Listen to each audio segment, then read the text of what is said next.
नमस्कार मित्रांनो, मला एका मित्राने एक छोटीशी कविता पाठवलेली आहे आणि त्याने सांगितलं की माझ्या आयुष्यामध्ये काय चालू आहे ही मी या कवितेमध्ये लिहिलेलं आहे.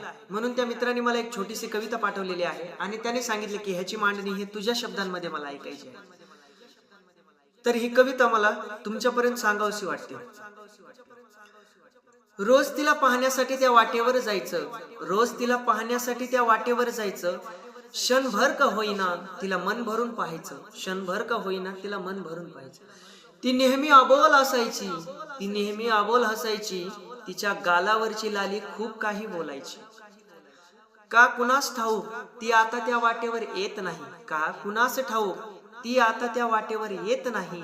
सदा बहरणारी बाग आता बहरत नाही, सदा बहरणारी बाग आता भरत नाही. आणि ओळखीची असणारी वाट आता अनओळखीची वाटत आहे, आता अनओळखीची वाटत आहे. मित्रांनो, त्या मित्राने एका छोट्याशा कवितामध्ये खूप काही सांगितलेलं आहे. कारण आयुष्यामध्ये अशी वेळ कोणत्याच व्यक्तीवर येऊ नये.